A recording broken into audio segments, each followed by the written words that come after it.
Hello everyone. Today we have another very good topic, very useful topic whoever want to get into the corporate world of technology, irrespective of cloud. A topic that you would have heard it many times in some organization or some way called as Center of Excellence. I wanted to bring this up is that how our experience at Arina Technologies is on setting up Center of Excellence in multiple Fortune 500, Fortune 100 organizations. This is the summary of all those experiences over here and how we have helped a lot of customers, not just setting for cloud, but for integration, service-oriented architecture, microservices architecture, a lot of platforms. This concept is the same. So without further ado, let's get started. But before we do, as usual, please like, subscribe, share our channel, drop in a comment if anything else is required. And also we have put our newsletter out where we'll be sending weekly updates on what the latest trends in cloud have been. So please go and subscribe to our newsletter.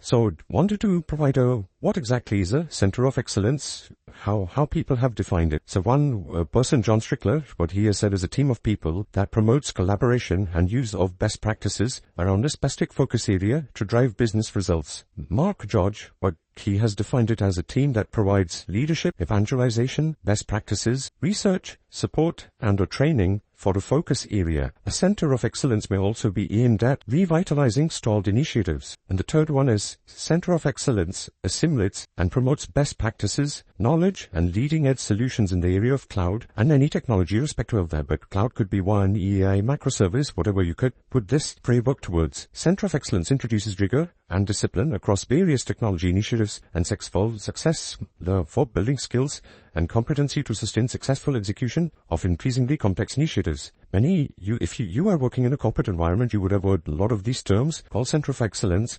Competency Center, Capability Center, Center of Evangelization. For any niche area, it is usually recommended that you set up a Center of Excellence or be it any flavor. It could be Center C4E, Competency Center, whatever you may want to call it, but the setup should be the way it is intended to. So what are the typical Center of Excellence focus areas? Planning and leadership, where the Center of Excellence helps define the vision, strategy, roadmap, any change management, as well as any risk management. Center of Excellence typically provides a lot of guidance and a lot of support as well. Because it's a niche area, it's a niche technology, Center of Excellence is going to be the area that has a lot of the knowledge collaborated from a lot of the other teams. It helps in guidance and support where it creates standards, methodologies, tools, knowledge repositories, and any mentoring or assistance that is required.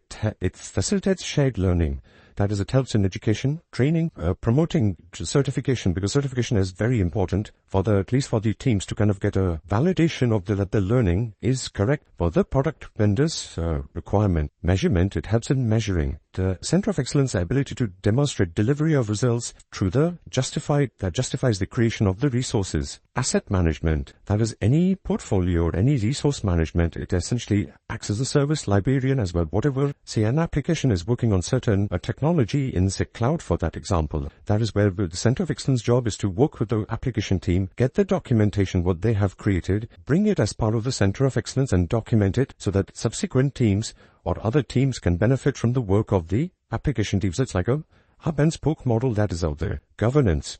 It acts as the approval authority because, say, if an application team is working on cloud and we have set up a Cloud Center of Excellence and we have set up a Cloud Center of Excellence for n number of organizations, so it acts as a approving authority before it goes to the architecture governance board. So that is where authority is important, ensuring the investment in most valuable projects or services. It helps in the cost calculation for creating economies of scale, as well as Center of Excellence usually reports to the business unit or corporate interest, in this case also called as the steering committee, to ensure the setup is appropriate. How can the return on investment and Center of Excellence collaborate? So this is where this graph, we use here at Arina Technologies to demonstrate to our customers why a Center of Excellence is a must for a lot of these niche technologies to ensure that the right setup is there.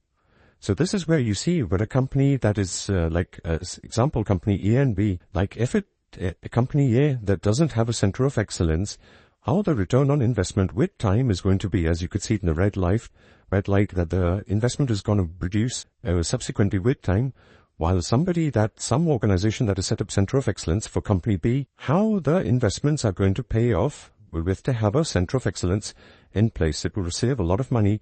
And we have seen this time and again in a lot of the organizations who have invested in center of excellence, how they have been able to control cost as well as innovate and get a better return on investment compared to other organizations who haven't. So this is where, right, what is company B doing to reap exponential ROI, which is center of excellence? And this is like over here, the success factors for the company B is over here. Strong executive sponsorship is important, strong technical leadership, and this is where it has to be a top-down driven approach. And the project implementation focus for that is going to be project architecture, the infrastructure and application setup, the delivery of the project, and this is usually sprint-based model, and of course knowledge transfer and mentoring. And other critical factors that are going to be there for the successful organization who implements our ROI, center of excellence, as you see, is one of the key highlighted one. And the way there are many higher ups, they measure their performance is by using like having a strong executive sponsor. It has to be an enterprise-wide option. You just can't put any to particular LOB or line of business, and there has to be a governance oversight. And this has to be repeatable. It usually should be a factory-based model because the success in one line of business should be emulated to other lines of businesses. So yeah, so this is where, like, this chart shows the most effective center of excellence, where the center of excellence level 1 maturity is the baseline initial performance, and like it's set up for a project for very small scale. As time passes, the center of excellence would be further matured to enhance and refine performance. And then it would be further with time to first what a repeatable performance. It has to be a factory-based model, iterative process. And level 4 for center of excellence would be to measure the performance. And level 5 is to optimize the performance. And this is going to be like an ongoing process. It's not that, okay, it's level 5 is there, we are done. It's going to be with time. We're going to keep evolving because new technologies, new services will be released. So what are the most valuable COE functions? First is Center of Excellence creates and maintains vision plans. It's very important what the CIO or the Chief Information Officer or the Chief Technical Officer has mentioned in terms of what the vision is of the organization. Center of Excellence uses that vision set forth by the CEO, CIO, and ensures it's turned to reality. It acts as a approval. In this case, it provides the approval for the architecture, and as well as like the technical services that are in use. And it's a two-way street. It's not a one-way street. It's both like the application teams, they come to the Center of Excellence for any rule and vice versa as well.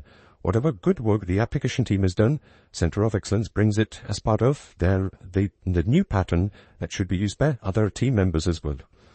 And this is where the pattern part is there, that the more the application teams, whatever patterns or deliverables they have come, we want to bring it in Center of Excellence. And the portfolio of services, now this is where there will be like Cloud itself in Azure. We use a ton of new services each day, be it ML model, be it data models. So we use a lot of new services, and all those new services, obviously it will require POCs, a lot of effort. So the Center of Excellence job is to ensure that we want to catalog the existing services that are being used and document the best practices or any gotchas that are there by implementing the service. And how exactly that service or the technology base can be planned for future subsequent use. That is, we want to avoid each time making their own decisions, because then that is where documenting the architecture decisions is very important. Few of the metrics that we have documented. And this is something we'll continue in part 2. What are the important information that the Center of Excellence requires? The advanced plan for evolving the technology base is required, and how the technology fit into the problem. And this is where a COE correlates with higher satisfaction with cloud or any other technology. Center of Excellence biggest value is in leadership and not training or detailed technology skills. But with that said, it does coordinate and does publish a lot of the training materials. It could be as simple as, say, if there is Oracle Cloud. It can be just go to the Oracle Certification Center on how to go about getting trained on Oracle Cloud. And the Center of Excellence should be thought of as a governance body, and second, as a training body, but it does both functionalities.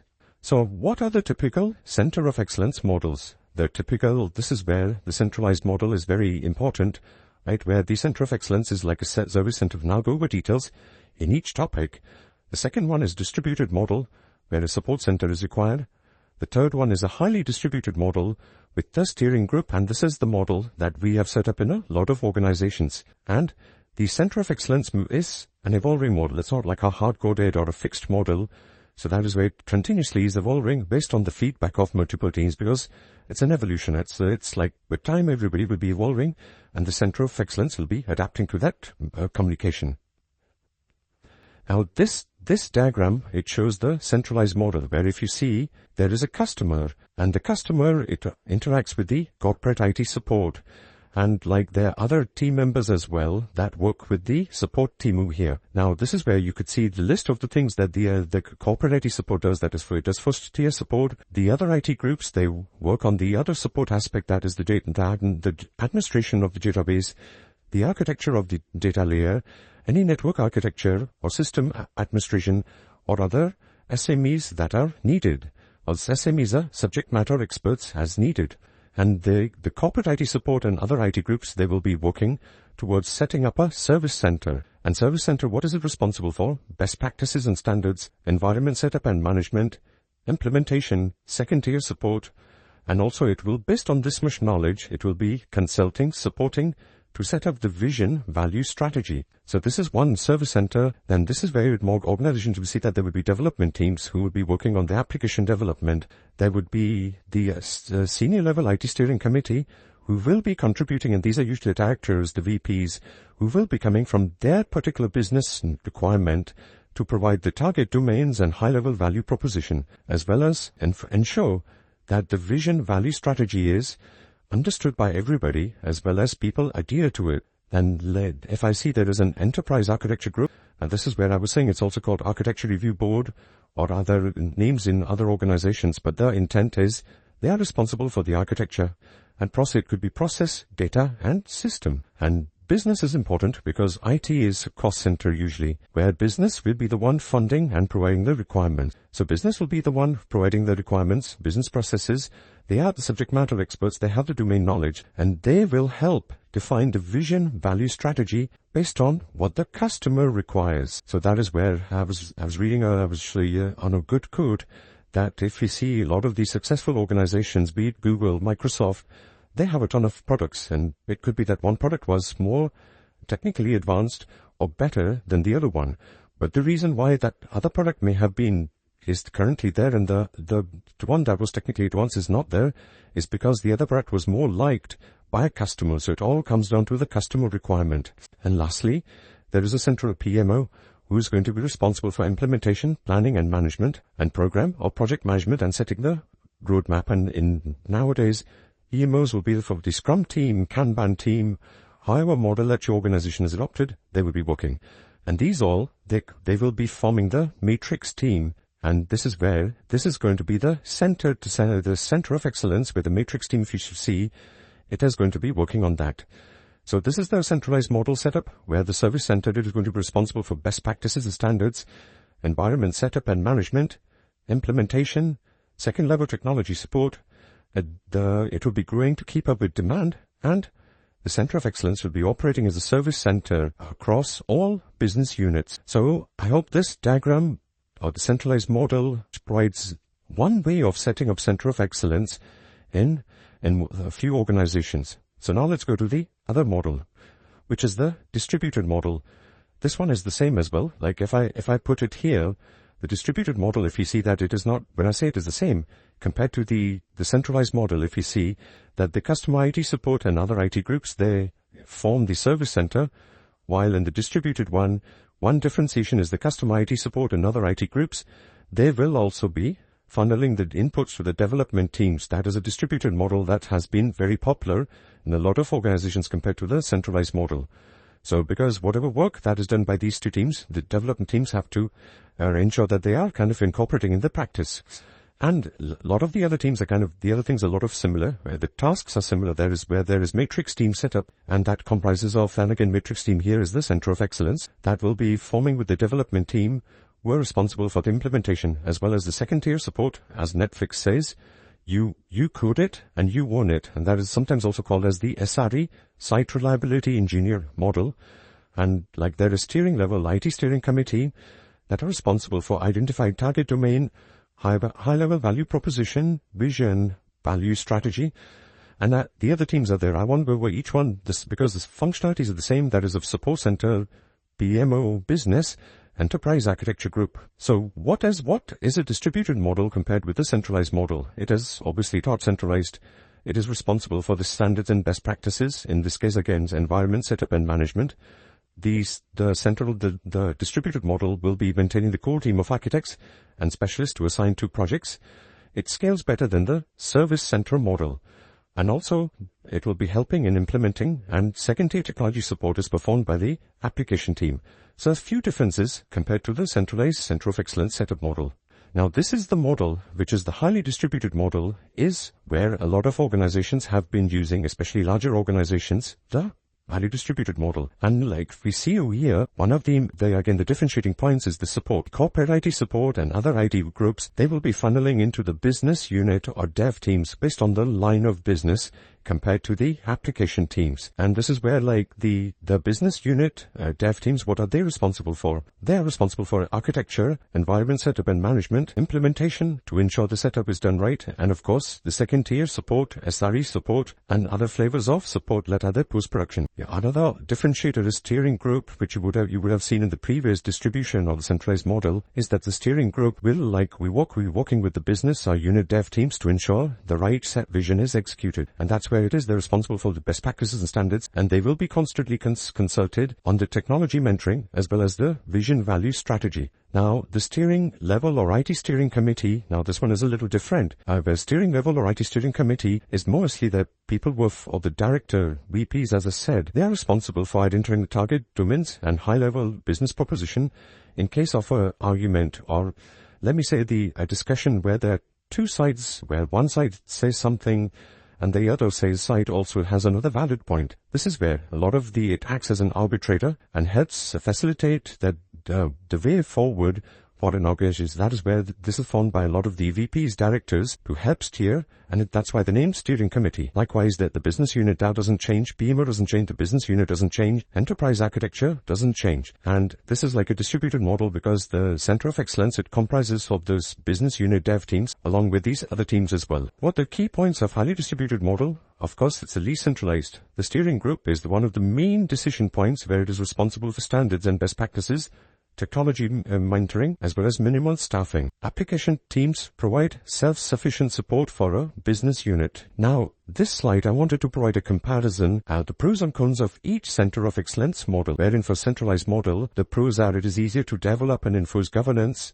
It's faster adoption of standards. It's a very simple model. A lot of it to be you could do it for smaller organizations. It has an efficient feedback loop because of the closeness of which people work together. The distributed model, the pros are there is faster uptake under the existing corporate conditions. The Center of Excellence is not a bottleneck. It scales better than a centralized model. And highly distributed model, the key point differentiating the steering group, is intended to be flexible to meet the demands of different business groups compared to having separate business Center of Excellence model set up. It is essentially all the pros of centralized distributed are also part of the highly distributed model. It's a very flexible. It's intended for large organizations that you do want to set up highly distributed model. What are the cons? For a centralized model, the con is lack of application or business expertise needs to be addressed, and there is a potential need to scale up and down drastically based on the organization demands, and that is what we have seen in a lot of organizations. Central model does fall short when it comes to ramping up or ramping down. Primarily it is ramping up only because a lot of times organization grows, they don't intend to reduce, but either way, this is kind of a tough spot it falls under. For the distributed model, the con is of increased governance challenges and increased complexity of maintenance and support.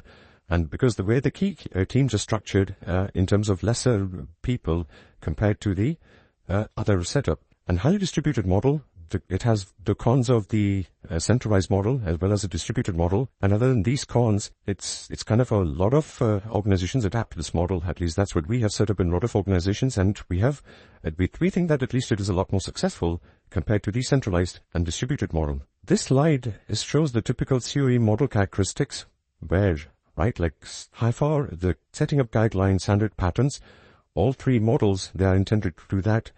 A power of enforcement, distributed model usually has the highest level of power of enforcement and degree of governance because it is intended to be like one model for a lot of the LOBs or usually for the entire organization.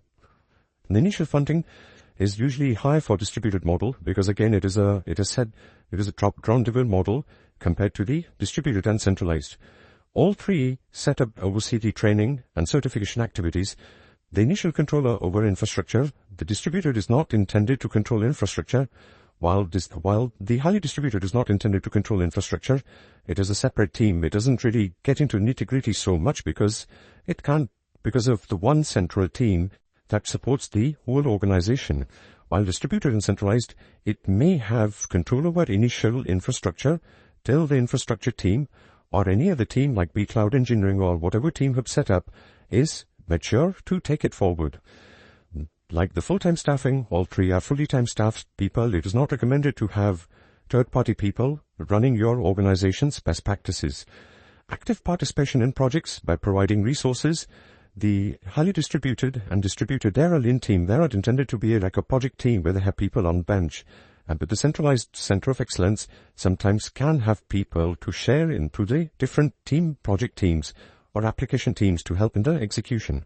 The the select and authorize user products resource technology methodology is done by all three because that's what the charter of center of excellence is, to help in the governance part of it. For ensuring the degree of influence, or the change organizational political challenges, the highly distributed is high, distributed is medium, centralized is low. Likewise, for degree of influence in technology, vision, strategy, plan, the degree of participation, planning, and roadmap determination, actively improve time to market for new business process services. Highly distributed, it has the highest rating, and this is what is highly intended to do, compared to distributed and centralized, which is medium and low. But management of service life cycle is similar to infrastructure. It is the lowest priority because it cannot get into the weeds of how each application team is setting up their application or ensuring that whatever design they came to review in Center of Excellence is adhered to properly. And that is what I'll show in subsequent diagrams, there are tool gates and governance processes such that once the application team is development approved, before they go to SQA, they again stop by to Center of Excellence to review their architecture to ensure that whatever they had done in dev is still continuing in the QA or production environments. This diagram, I wanted to show the COE and how other primary teams interact. Now, first of all is the architecture, the steering committee. It's important who sets the vision roadmap strategy and how it communicates with the enterprise architecture, the vision roadmap strategy. Now, the enterprise architecture, it works closely with the Center of Excellence to provide the data requirements, reviews the patterns, best practices, standards, as well as this service cataloging plan as well. So Service Center of Excellence, it helps in the service certification, architecture and standards, development champions and infrastructure champions. The Center of Excellence also works very closely with the PMOs or the project management team to set up project estimation planning, any project governance process, and any delivery process. Now this is where, from business architecture perspective as well, business architecture provides information to the enterprise architecture team for the requirement and process model. And a lot of organizations, if you would have known TOGAF, that's where the enterprise architecture teams implements architecture patterns such as TOGAF to ensure the business architecture is properly adhered to. Now this is where once the Center of Excellence also will be working with the enterprise architecture on project architecture and any service documentation. Center of Excellence will be closely working with the development teams to ensure the architecture is approved, what the development teams have come up with, and any documentation as well as approved. It will be providing the right support, in this case training and mentoring, the design and development support, and any standards and best practices. Of course, the feedback on the standards and best practices will also be provided. The Center of Excellence will be helping the infrastructure or operations team or the monitoring team in a lot of organizations to set up infrastructure spec and implementation assistance. And deployment, operations and monitoring standards and assistance will also be provided to the operation team. The operation, in turn, again, this is whatever it's known as a feedback loop. This is where the infrastructure operations will be providing the information like such as the standards and policies, the feedback on standards and best practices, the performance and operational metrics as well to the Center of Excellence. Center of Excellence will be working with on solutioning and certifying people and ensuring that the information is disseminated at a certified services is sent forth. And of course, whatever feedback, whatever architecture decisions, or if there is a stalling of discussions, but because one team doesn't want to agree, they will kind of provide the feedback or input to the architecture team over here.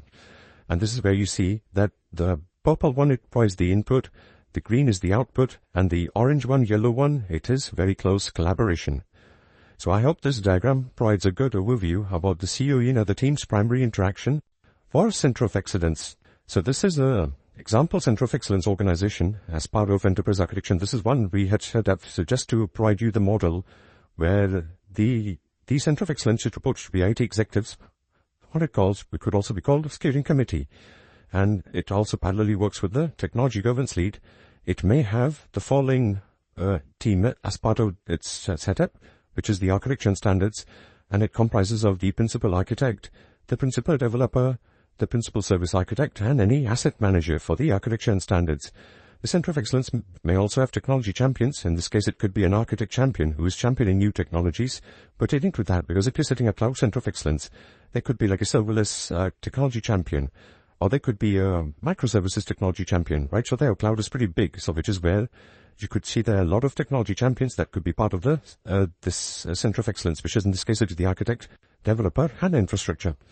Certification is very important, which is where when I say certification, it means the QA folks, in this case the DevOps as well, which is where the service testers or the DevOps people or the DevSecOps people, when I say DevOps, it's the operational development or profit, and Sec is the SEC, is the security.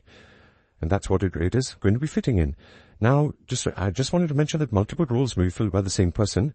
It is not that you want to kind of have multiple people doing the same thing, because Center of Excellence person itself could be the principal architect, it could be the architect champion for a lot of these things. You wouldn't need, it could be a lean setup as well.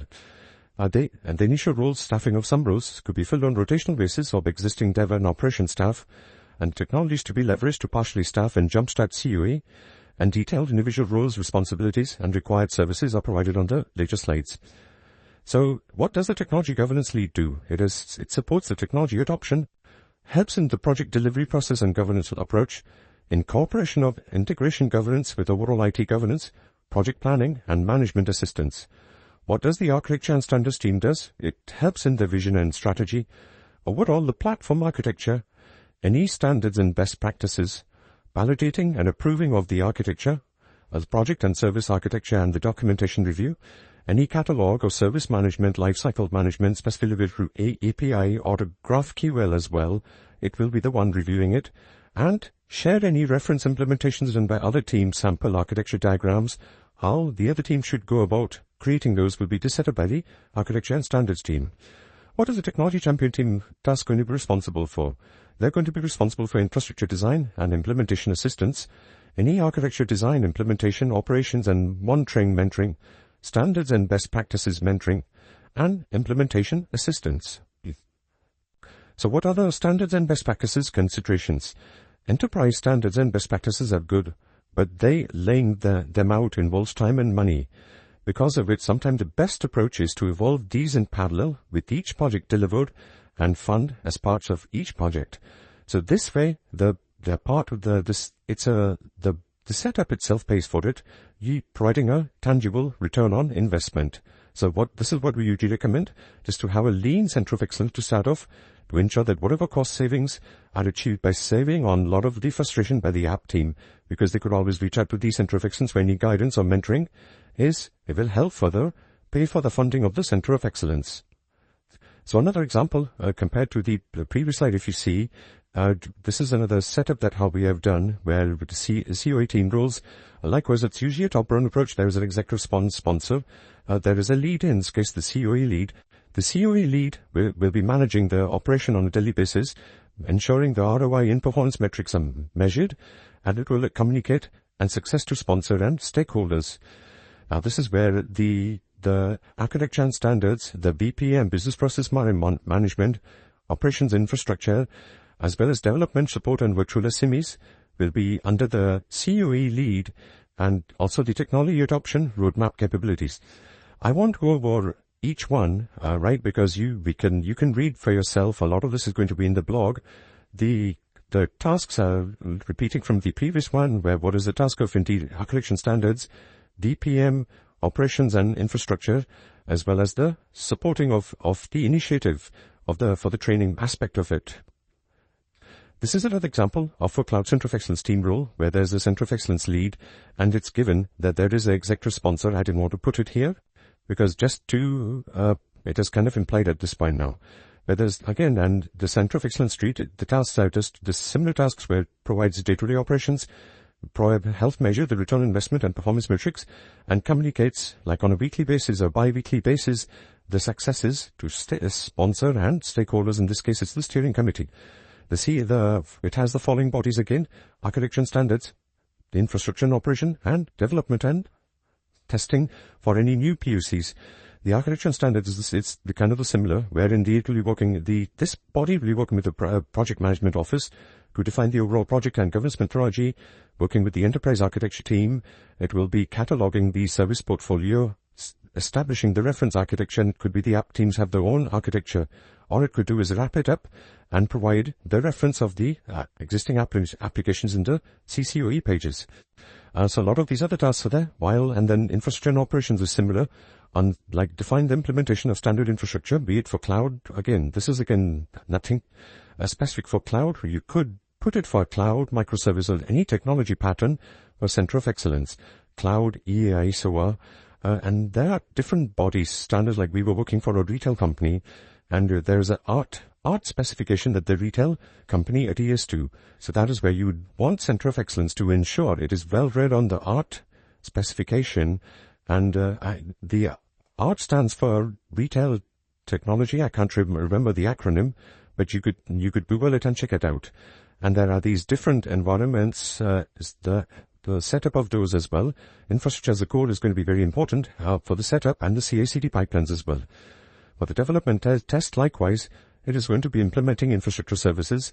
As like whatever infrastructure is there, it is going to be implementing the code for that, and it will be providing the training, mentoring, any PUCs for the CIA, for the new services, and whatever it has learned, we're working with the vendors very closely to ensure whatever it has learned, it is documents and shares the same with the community out there. Another example, right, so similar one, I'll kind of skip this one. You can check out the video with all these contents and structures. So now, I think I have provided you a lot of organization setups, how we have done it, and a lot of organizations set it up, and each organization is different. It's not that one size fits all model. You need to understand the organization's culture, the team members set up how they are, and with time, obviously you can't do a knee-jerk reaction and change the organization right for day one.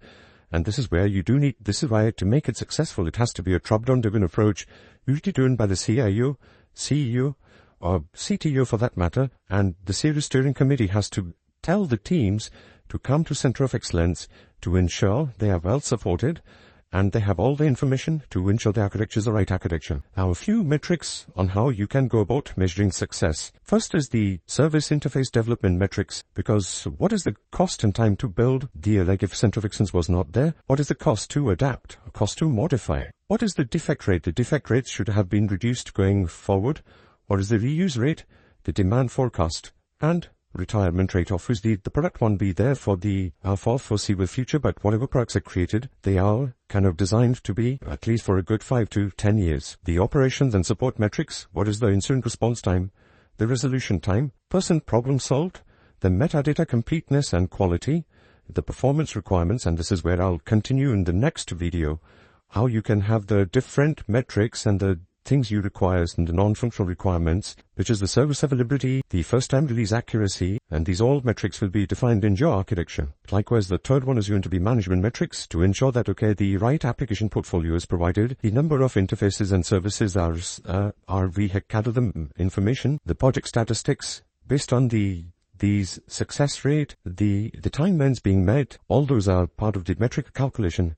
Any exceptions and standards is one thing, security exceptions is another thing, because a lot of times we It could be that the application team is in a time crunch and need to move to production, and they may bypass a few things, which is where they need to come back and get an exception. And the certification, obviously, you do want to ensure that over time, more and more people are certified, and so that that's a validation that they do understand the technology appropriately. So a few metrics on how IT can measure the success, and this is where you can tweak it to your organization. And all these metrics are just like changing, right? You do need to kind of ensure that, okay, this is what your organization will be using. Our delivery approach, right? So this is how the delivery approach works. That is, first you'll be having this start, that is kick off with the exec sponsor, in this case the CIO, CTO.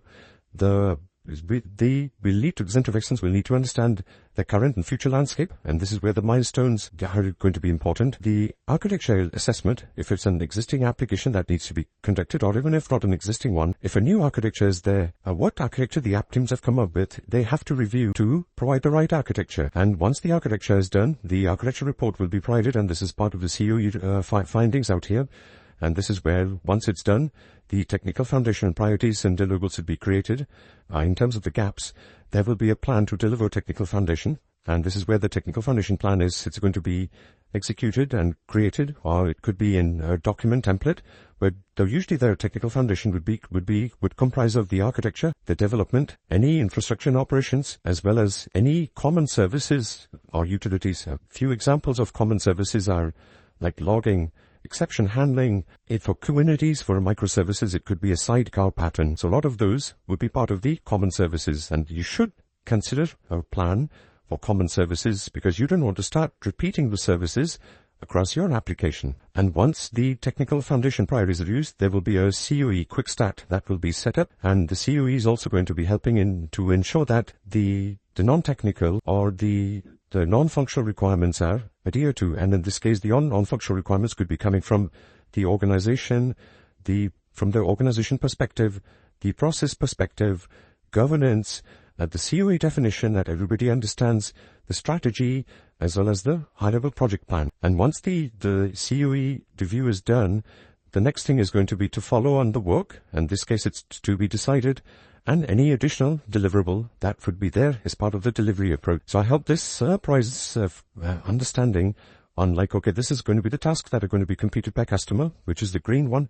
The blue ones are the tasks that will be done by the COE or any other team but essentially it's going to be done by the COE. Okay, so what is the path? What is the focus going to be that of the today versus the long term? So for architecture, for the COE project today, the focus is going to be on enterprise and project architecture definition, and long term, the Center of Excellence focus is going to be on enterprise architecture definition, project architect guidance, any training or review. Regarding the design, the COE today focus is going to be do the design right now, but eventually the focus is going to be to educate the application teams on how they can go about designing the architectures themselves. The whole intent of COE is to be lean and ensure that they support their respective teams too, so they are standing on their own. That is the whole intent. Regarding implementation, for short-term review, the COE can get their hands, roll up the sleeves, start coding, but that's not how it's intended to be.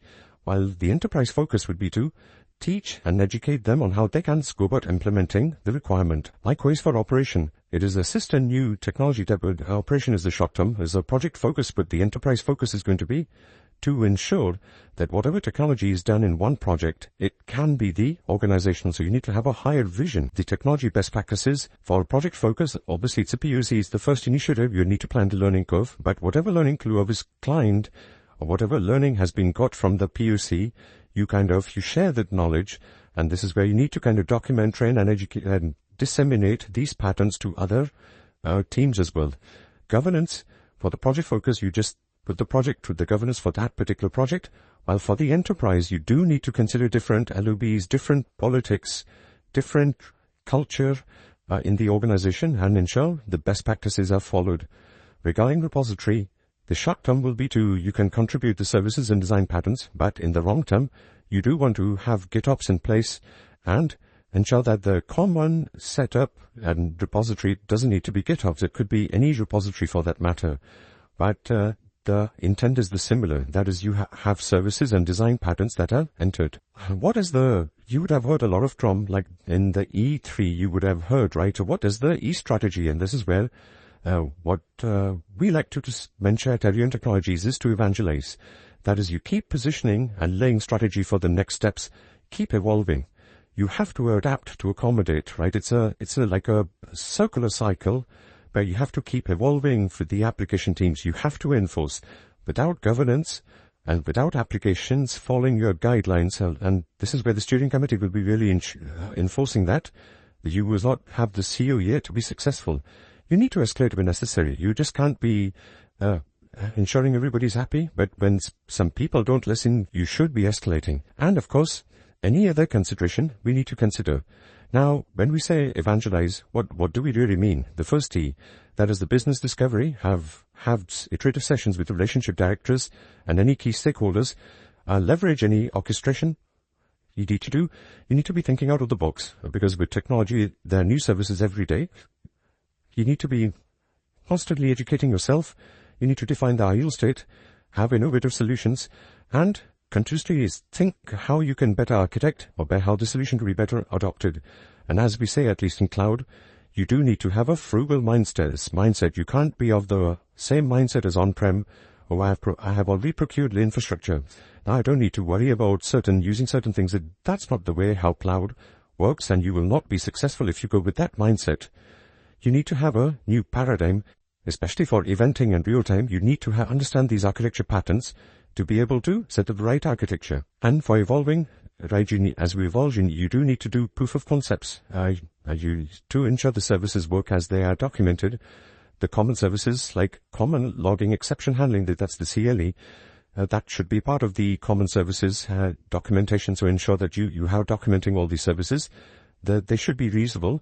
The way it should be packaged is ideally via an API or some sort of a hooks in place so that they can be easily invoked by other applications. If documentation is key, no service could be consumed if there is no proper documentation, because the first thing any app team to consume a particular service will require is documentation to test it out. And that is where you need to have the right documentation. It could be the technical documentation, it could be the project estimates, the sample guidelines, project plans, capacity plan, any infrastructure needs as well. What are the few frameworks, like, just to ensure that, okay, where you would want to ensure that where is the most time spent?